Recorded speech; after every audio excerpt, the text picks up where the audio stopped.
You're listening to Civic Media.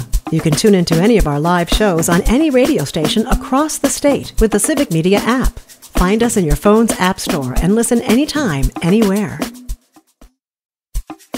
This is your WXCO Daily News Roundup for Bull Falls Radio, 98.9 FM and 1230 AM in Wausau. Civic Media News. I'm Terry Bell. Here's what Wisconsin needs to know. 94 Red Cross staff and volunteers from Wisconsin are helping with Hurricane Milton cleanup. The Red Cross says if you can't volunteer, the next best way to help is to donate money. You can learn more about ways to help on the Red Cross website. You need a Department of Natural Resources permit to burn brush or debris in 13 Wisconsin counties. That's because ongoing dry weather is spiking the risk of wildfires.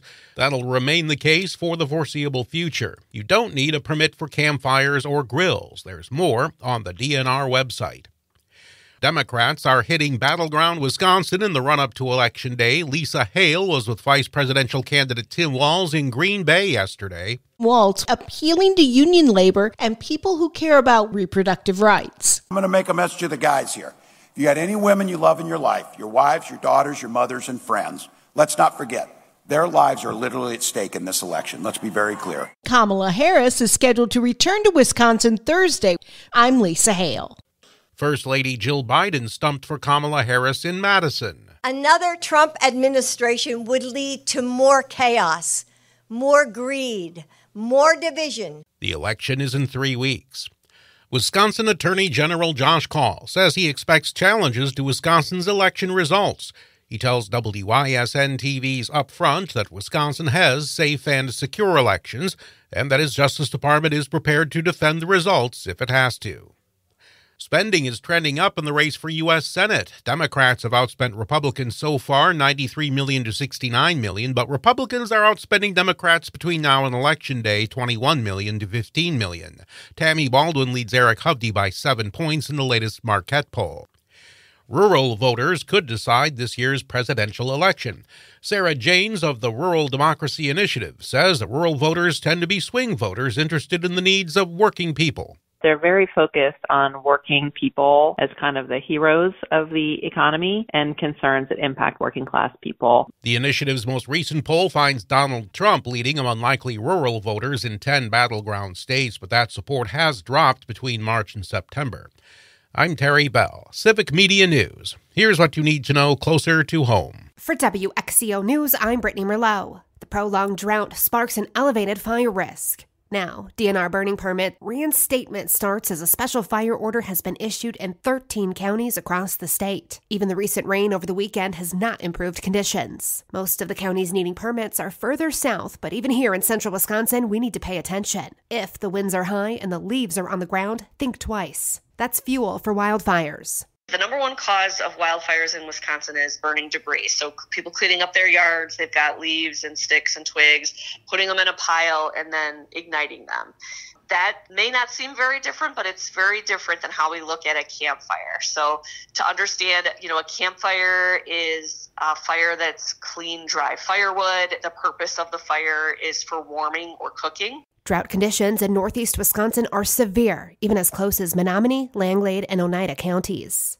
Today, Tammy Baldwin is in central Wisconsin on her Working for Our Families tour ahead of Friday's U.S. Senate debate. Today, she'll be in Weston and says she's committed to making sure that working people, not just the big corporations and ultra-wealthy, have a fighter on their side. The November general election is just 3 weeks away. Civic Media has a Wisconsin legislative voter guide with all of the information you're looking for, candidates running to represent you, and the new legislative maps. Visit civicmedia.us/voter guide. And to learn what is specifically on your ballot and where your polling place is, visit myvote.wi.gov. And the average price of gas rose nearly 4 cents per gallon in the last week. Officials at Gas Buddy say Iran's attack on Israel is responsible for the slight climb in prices at the pump. While Hurricane Milton has left a third of all stations in Florida without gas, the storm itself is not impacting prices. Gas here is $2.88 to $2.91 per gallon.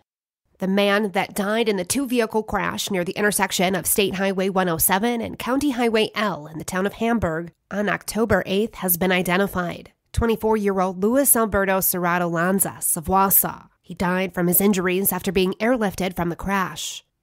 And the top 4 products moving on in the 9th annual Coolest Thing Made in Wisconsin contest, as the competition highlights the state's nearly $72 billion manufacturing industry. The finalists are military medals and insignia from Metalcraft Mint of Green Bay, Jolly Good Soda from Cryer Foods of Random Lake, Revo from Vulture Systems of Menominee Falls, an X739 Signature Series lawn tractor from John Deere of Horicon. The final round of voting to determine the coolest thing made in Wisconsin is going on now until October 17th. You can vote once per day per device until noon on Thursday. Wisconsin Public Service is asking the Public Service Commission of Wisconsin for rate increases of more than $200 million for customers in northern and eastern Wisconsin in 2025 and 2026. Tom Content with the Citizens Utility Board. Inflation's supposed to be about 2.5% or less the next 2 years, so this is a big jump compared with inflation. They asked for rate hikes of 8.5% in 2025 and 4.9% in 2026. Tom says that some of the rate increases are warranted because WPS has built solar projects, energy storage, and even a natural gas plant. But he says there are savings to be found. Those things have to be paid for, but there are issues where we can find savings, like should the ratepayers be funding management bonuses? No, we don't think so. Public comments on the matter closed yesterday. And that's what you need to know. I'm Brittany Merlot for WXCO. The Bucks get the win. Hi, I'm Mike Clemens with sports. NBA, the Bucks held on to beat the Bulls 111-107 last night in Milwaukee. Giannis with 24 points in 23 minutes. It was the Bucks' first win this preseason. Head coach Doc Rivers talked about the Bucks' new guard, Gary Trent Jr., and his ability at blocking passes. Gary has great hands, unbelievable hands. You know, it's funny. He got whatever he got, but he had 5 more today that he just couldn't get to the ball. But he's a disruptor with his hands. He does a great job of doing it and staying in the defense. NFL, the Packers say despite missing a field goal Sunday, they'll stick with place kicker Braden Narveson for now. College football, the Badgers' top wide receiver Will Pauling did not suffer a concussion in their win over Rutgers. Will he be ready to play Saturday against Northwestern? You know, obviously it'll be a little bit questionable from the start of the week, but I think that there was some good news in that there wasn't a concussion. It wasn't anything that maybe is major of some sorts. So we just got to see where he is and how he feels. And like I said, it's early on right now. That's Badgers head coach Luke Fickell. With sports, I'm Mike Clemens. On your entertainment beat, I'm Pete Schwaba. Here's your weekend box office roundup. Terrifier 3 did not disappoint moviegoers as it led the way in cinemas across the country. The horror film, which received a fresh rating on Rotten Tomatoes, took in over $18 million at the box office this past weekend. The Wild Robot finished in second place with $13.5 million at the gate. Joker Folie à Deux, the follow-up to The Joker, had a huge drop-off of over 80% from its opening weekend haul. The film pulled in just over $7 million in only its second week. Critics and audiences both panned the film, so it's not too big of a surprise. Folie à Deux just barely edged out Beetlejuice, which came in fourth place, also with just over $7 million, but the Beetle-related sequel is in its sixth week of release and has made $275 million total. Rounding out the top 5 was the Pharrell Williams-inspired Lego stop-motion film Piece by Piece, which took in $3.8 million at the box office. New releases are just around the corner. Succession star Jeremy Strong does not miss being on the popular show. That might surprise some people, as it was an immensely popular show and won a slew of awards. Oftentimes it is mentioned as one of the best TV shows ever. Strong says he owes a lot to Succession, but the show messed him up. Strong says carrying the troubles of his character Kendall Roy for 7 years was almost too much. How much is too much? When asked if he would consider a spin-off where his character would be the star, he said it is not something he wishes to do. When an actor is willing to turn down millions of dollars, I tend to believe them. The film The Apprentice, about the life of Donald Trump and starring Sebastian Stan, has been given mostly good reviews, but it is getting torched by one critic in particular, who called it a politically disgusting hatchet job made by human scum. Any idea who that critic might be? Former President Donald Trump slammed the film, but it's doubtful many people saw his post because it was on Truth Social. Andrew Garfield says after Heath Ledger shot Christopher Nolan's The Dark Knight, he felt a great sense of accomplishment. The Spider-Man actor says that when Ledger arrived on the set of his next film with Garfield, called The Imaginarium of Dr. Parnassus, catchy title, that he was downright smug.